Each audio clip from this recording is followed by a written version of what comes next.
শুভ সকাল সবাইকে। আজকে আমাদের আলোচনার বিষয়বস্তু জামদানির ঐতিহাসিক পটভূমি, উৎপত্তি ও বিবর্তন, নামকরণ ও ভাষাগত উৎস, বয়ন প্রযুক্তি ও কারুশিল্প, নকশা ও নান্দনিকতা, ভৌগোলিক ও প্রাতিষ্ঠানিক স্বীকৃতি, সাংস্কৃতিক পরিচয় ও উত্তরাধিকার, অর্থনৈতিক বাস্তবতা ও সংকট, আধুনিকতা, পুনরুত্থান ও পরিবর্তন, বৈশ্বিক বাজার ও রপ্তানি। সাথে আছি আমি অর্পা ব্রহ্ম। বাংলাদেশের জামদানি শাড়ি শুধু একটি পোশাক নয়, এটি হাজার বছরের ইতিহাস, শিল্পবোধ ও সংস্কৃতির উত্তরাধিকারের জীবন্ত সাক্ষ্য। জামদানি শাড়ির ইতিহাস প্রাচীন বাংলার মসলিন ঐতিহ্যের সঙ্গে গভীরভাবে জড়িত। মধ্যযুগ থেকে 19 শতকের শুরু পর্যন্ত আজকের বাংলাদেশ ও ভারতের পশ্চিমবঙ্গ অঞ্চল ছিল বিশ্ব বস্ত্র বাণিজ্যের অন্যতম কেন্দ্র।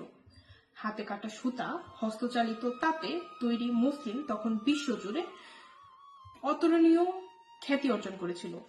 জামদানি মূলত মসলিনেরই একটি উন্নত রূপ। সূক্ষ্ম সুতার স্বচ্ছ জমিনের উপর আলাদা সুতা দিয়ে নকশা বুনে জামদানি তৈরি করা হয়। এই নকশা সূচিকর্ম বা ছাপা নয়, এটি সরাসরি তাঁতেই বোনা হয়, যা জামদানির সবচেয়ে বিস্ময়কর দিক। ফার্সি শব্দ জাম অর্থ কাপড় এবং দানি অর্থ বুটি, এই দুটি শব্দ থেকেই জামদানি নামের উৎপত্তি বলে ধারণা করা হয়। মুঘল আমলে জামদানি শিল্পের স্বর্ণযুগ সূচিত হয়। সেই সময় মুঘল ও পারস্য শিল্পরীতির প্রভাবে জামদানি শাড়ির নকশায় জ্যামিতিক সৌন্দর্য, সূক্ষ্মতা ও নান্দনিকতা যুক্ত হয়। জালপাড়, কলকা বা জবা ফুল, তেছরা, জাল ও বুটির মতো নকশাগুলো তখন বিকশিত হয়। বাবা থেকে ছেলে, ওস্তাদ থেকে শাগরেদ, মুখে মুখে ও হাতে কলমে এই জ্ঞান প্রজন্ম থেকে প্রজন্মে প্রবাহিত হয়েছে। বর্তমানে নারায়ণগঞ্জের সোনারগাঁও ও রূপগঞ্জের নোয়াপাড়া জামদানি শিল্পের প্রধান কেন্দ্র। এখানে গড়ে উঠেছে বিসিক শিল্পনগরী ও গবেষণা কেন্দ্র। 2013 সালে ইউনেস্কো জামদানি বয়ন শিল্পকে intangible cultural heritage of humanity হিসাবে স্বীকৃতি দেয় এবং 2016 সালে জামদানি বাংলাদেশের প্রথম ভৌগোলিক নির্দেশক জিআই পণ্য হিসাবে স্বীকৃতি লাভ করে।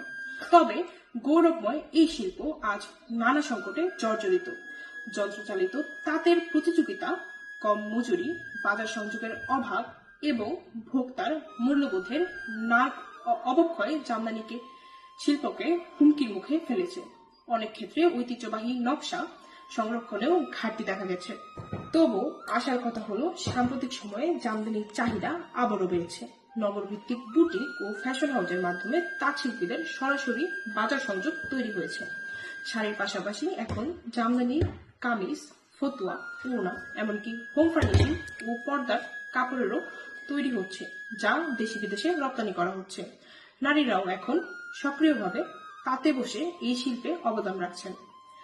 বাংলাদেশের জাতীয় কারুশিল্প পরিষদ ও জাতীয় জাদুঘরের উদ্যোগে জামদানি নকশা সংরক্ষণ, গবেষণা ও নথিভুক্তিকরণে কাজ শুরু হয়েছে ইতোমধ্যে।